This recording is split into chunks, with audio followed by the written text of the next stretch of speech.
જય માતાજી. આજે આપણે બનાવશું તીખી ગુંદી. એના માટે આ વસ્તુ લીધી છે. આ 250 ગ્રામ જેવો લોટ છે, મોટો વાટકો.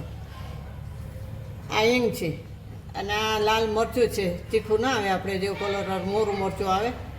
આ હળદર છે, આ તીખું મરચું છે. આ સ્વાદ પ્રમાણે મીઠું લેશું અને આ મીઠા સોડા છે જે આપણે એમાં નાખી ભજીયામાં, પાપડમાં, બધામાં. આ પાણી લેશું. હવે આપણે આ વેટર બનાવશું.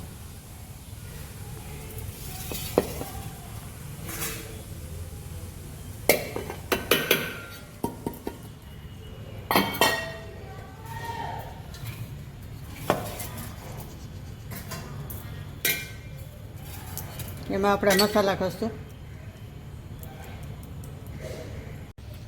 હવે આપણે મસાલા કરશું અને લોટ છે તે પહેલાં ચારી લીધો છે મેં.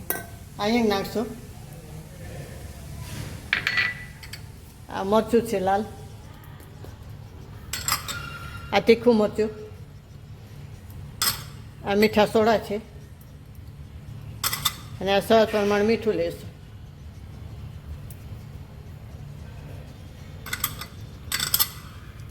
હવે આપણે પાણી નાખશું. આપણે લોટ બધો મસાલો ભેગી દેવાનો.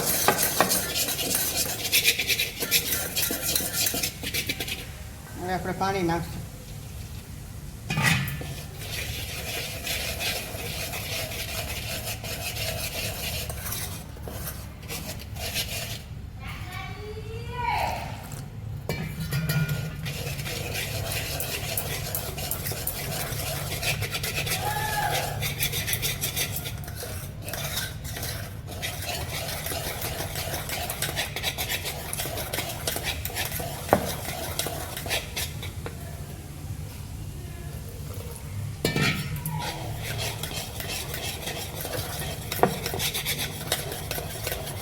આનું ખીરું થોડું પાતળું હોય, બહુ જાડું ના હોવું જોઈએ. હજી થોડુંક નાખશું.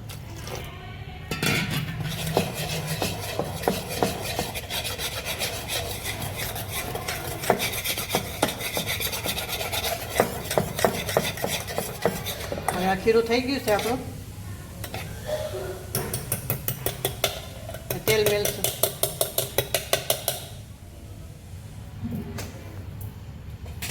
ગેસ ચાલુ કરશું.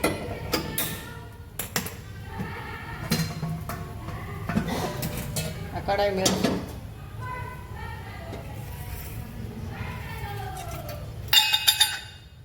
તેલ નાખશું.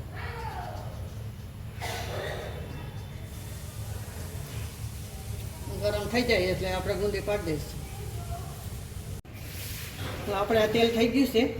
હવે આપણે ગુંદી પાડીશું.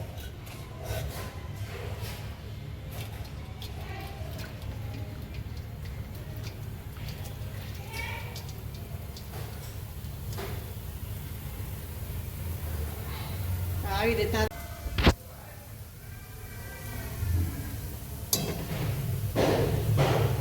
થઈ ગઈ છે. આપણે કાઢી લઈશું.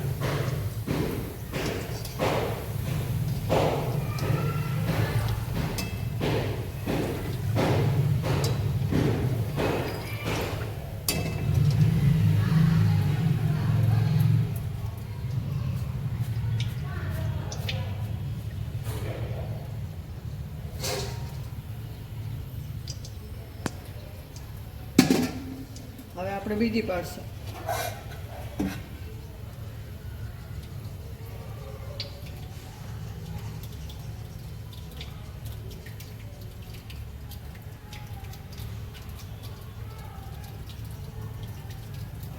થોડું થોડું રેડવાનું, જ્યાં નીચે પડે ઉપર આવી જાય.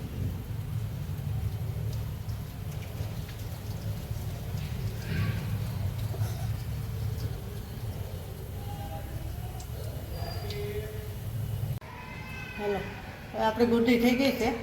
હવે આપણે ગેસ ઠંડ નાખશું. સોલ કરશું.